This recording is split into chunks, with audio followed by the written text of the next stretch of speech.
Allez, on va maintenant découvrir une forêt magique au cœur de notre belle région. Une forêt qui abrite des arbres d'une qualité exceptionnelle, des chênes pluricentenaires recherchés dans le monde entier et qui poussent dans les Vosges. Une véritable cathédrale de verdure à Darney. Le reportage de Simon Ricotier et Océane Labalette.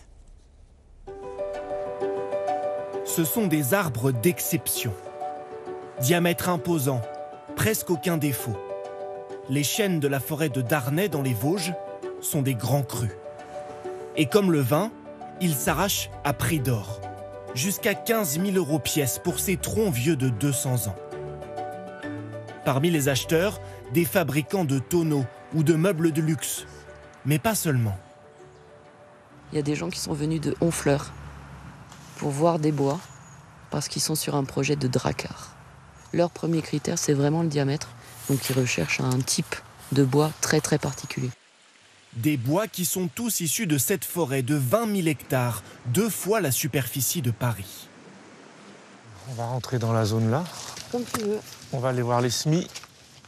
Ici, chaque arbre est un trésor pour les forestiers. Des plus jeunes, plantés il y a 7 ou 8 ans, aux plus imposants qui ont traversé les générations. En fait, ce chêne-là, vous voyez, c'est à peu près tout ce qu'on cherche à faire. Un tronc jusqu'à 10 mètres sans branches, avec une écorce très fine. Ça, c'est le chêne Cécile. C'est un des deux types de chênes qu'on trouve sur Darney. Un savoir-faire forestier qui pourrait bientôt valoir une AOC au chêne de Darney. Le massif a déjà obtenu l'an dernier le label Forêt d'exception. Elles ne sont que 16 en France. Un label qui récompense aussi la bonne gestion de la biodiversité. Donc là, dans le trou qu'on voit au pied de cet arbre, on peut avoir des hérissons, on peut avoir des abeilles. S'il y a ces habitats qui sont présents sur l'arbre, eh ben on va le laisser, même s'il a une valeur économique. Darney, une forêt riche aussi de son histoire. Un peu partout surgissent des cavernes, des pierres sculptées, héritage d'une forte présence religieuse du XIIe au XVIIIe siècle. Tout au long de l'année, on croise sur les sentiers des promeneurs comme Monique Christophe qui vient ici au moins une fois par semaine. Moi, ce qui me plaît beaucoup ici, c'est la variété. On n'a pas des grandes sapinières ou là, ici, il y a de tout. Et puis, à la saison-ci, marcher dans les feuilles, c'est agréable. L'obtention du label a aussi permis d'ouvrir la forêt à de nouveaux publics. Ces salles de classe en plein air, notamment, sont sorties de terre à l'orée du bois. Ça, c'est l'entrée du collège. Non, c'est l'entrée du collège dans la forêt. L'annexe du collège dans la forêt.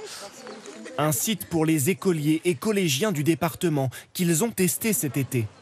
Au menu, des cours de géologie, de botanique, des informations sur le changement climatique, dans un cadre naturel qui permet aux enfants d'apprendre autrement. C'est sûr que c'est moins sérieux, mais c'est tout aussi agréable et le temps passe plus vite. On leur parle du changement climatique et là, le changement, il est lisible sur la souche de l'arbre. On voit qu'il n'a pas eu les bonnes conditions à l'extérieur pour se développer.